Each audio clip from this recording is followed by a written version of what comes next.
Hey everyone, it's Carrie here. So we all know that when you're trying to follow your dreams and when you're trying to build a business or achieve something amazing, it's not always easy. There can be the most frustrating of setbacks and the toughest of obstacles and challenges to overcome. And sometimes you just end up feeling like you can't go on anymore. You just feel like you just want to give up. Well, if you ever feel like this or you're feeling like this right now, then stay tuned for this episode because it is going to inspire you. In this episode, I'm joined by Roz Savage, the author of Stop Drifting, Start Rowing. She is a 4-time world record holder for her solo rows around the world, and in her latest book she shares the lessons she learned whilst rowing across the Pacific Ocean on her own. She is an absolutely incredible woman, and in this episode she talks about how she found the courage to leave a job which wasn't fulfilling her so that she could actually start living her life with meaning. And she also shares her amazing tips for how to keep going when you face the toughest of challenges. She is such an inspiration. I really hope you enjoy this. Hi Roz, thank you so much for joining us. I am so excited that you're here because you are such an inspiration. Oh, it's very kind of you. It's a real pleasure to talk to you and your listeners. So obviously, first off, congratulations on your book, Stop Drifting, Start Rowing. What an inspiring book. And Richard Branson actually described it as epic, which I just thought was absolutely incredible and must be such an amazing thing. Coming from him, that was quite a compliment indeed. So obviously we want to talk more about mindset and into how you can actually overcome some of the challenges that people face when they set themselves really big dreams to reach. But I thought it'd be amazing to first off share more of your story because it is absolutely amazing. Obviously your book is all about your row across the Pacific Ocean. So can you tell us a bit more about where all that began? Like, where did the idea come from? The Pacific Ocean was actually my second ocean. A couple of years before that, I'd rowed across the Atlantic, which was my first ever ocean. And just so you know, I am not some sort of uber athlete. That's not at all where I was coming from. I'd worked as a management consultant for 11 years, but with this sort of growing feeling that I was doing a job I didn't like to buy stuff I didn't need, and really looking for something more purposeful, and also just a real desire to be my own boss, which I guess is something that might resonate with your audience. And so I decided to get off the corporate treadmill, and at around that time I also had an environmental epiphany. And so there were these twin themes, I think, of being on a personal quest to really live my own most authentic life, combined with the environmental mission. And so when around that time I happened to bump into this guy who had rowed across the Atlantic with, of all people, his mother, I thought, oh, well, I've done some rowing before, so maybe this is something that would actually provide me with a platform for the environmental mission, as well as fulfilling that personal quest to find out who I was and what I was capable of.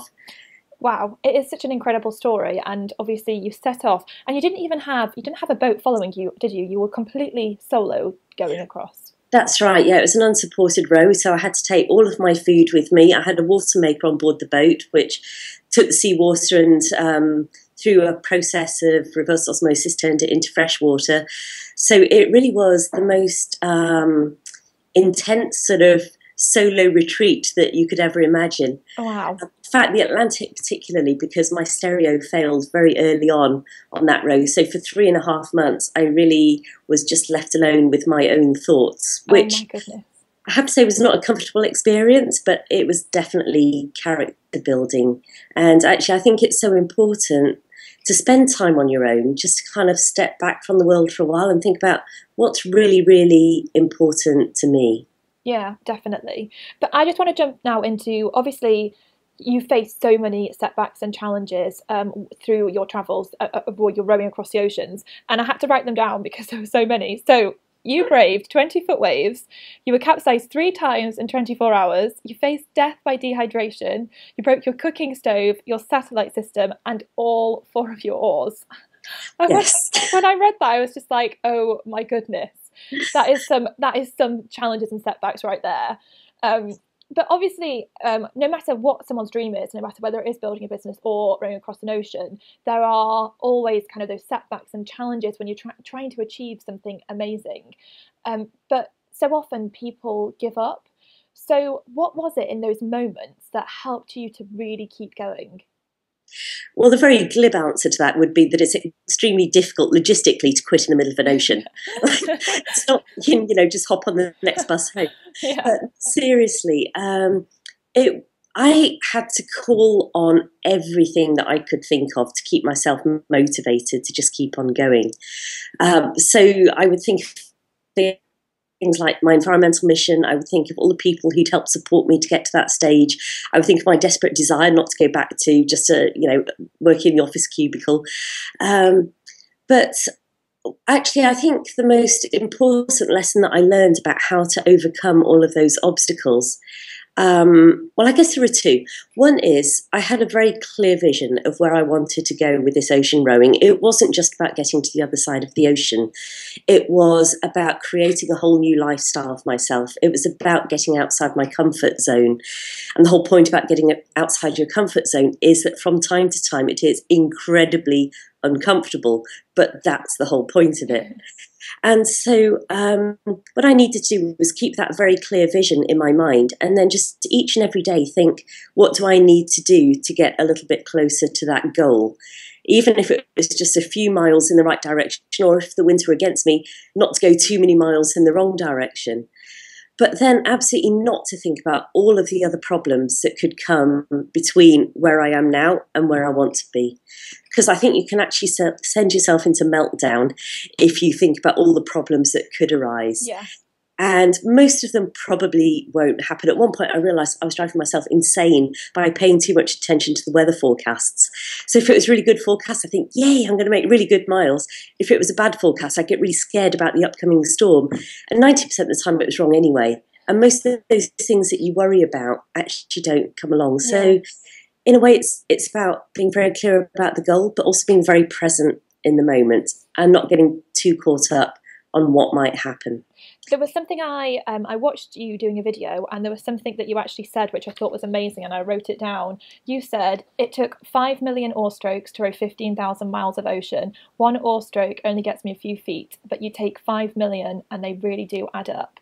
And I just thought, when you said that, I literally thought it was so good. I had to pause the video and I was there like writing it down, because I just thought, what a powerful thing that one oar stroke only does get you a few feet, but when you do it over and over and over again, you start to get to where you want to go. And I just thought that's such a powerful message for everyone to take on board. I've had such a positive response to that message, whether it's from entrepreneurs or people going through cancer treatment or people taking on their own big physical adventures. And I think the really important thing about that is, yes, each oar stroke does get you a bit closer to your goal, but also you need every single one of those oar strokes. If I'd have stopped after, say, 4.5 million oar strokes, I'd still be drifting around somewhere on the coast. So it does take every one of those. And I'm sure that many of your audience will feel at times like it's like 2 steps forward and 3 steps backwards. And it often feels like that on the ocean. But I think that some of the qualities that are maybe underrated these days, but are incredibly important, are determination and commitment and tenacity, and just keep going. There is so much to be said for that, not giving up when the going gets tough. And just to kind of really tell you a little story about that. When I arrived in Antigua after rowing across the Atlantic, my first ocean, it had been an absolutely hellacious 3.5 months. There were so many times I felt that I'd been pushed beyond my limit of boredom, frustration, pain, discomfort, exasperation. But because of all that, when I stepped ashore in Antigua, it was the most incredible feeling. It was like winning an Oscar and finishing a marathon and getting out of jail all rolled into one. And I firmly believe that the bigger the challenge, the greater the sense of achievement when you actually arrive at your goal. Yeah, definitely. It's so true. I just want to touch back on what you were talking about at the beginning, because obviously when you set out on this journey, you talk about how you realised like you found happiness and you found like a real meaning in your life. And I think that so many people are searching for that. And I think so many people are in that situation where they're doing something in their life that doesn't fulfill them, and they feel that emptiness and they don't really know what to do about it. So what really helped you to really make that decision? And what would your advice advice be to other people who are in that situation where they know that they're not really truly living the life they want to live, but they really want to? I reached that point in my so-called career when I just knew that this was not what I was meant to be doing. And what really brought that home to me was the kind of self-help exercise that I did one day after a particularly miserable day at the office. And it involved writing 2 versions of my own obituary, which might sound a bit morbid, but actually it really worked. So I imagined I was at the end of my life and I was looking back and just saying, so how was that? Did I make good use of my time on this earth?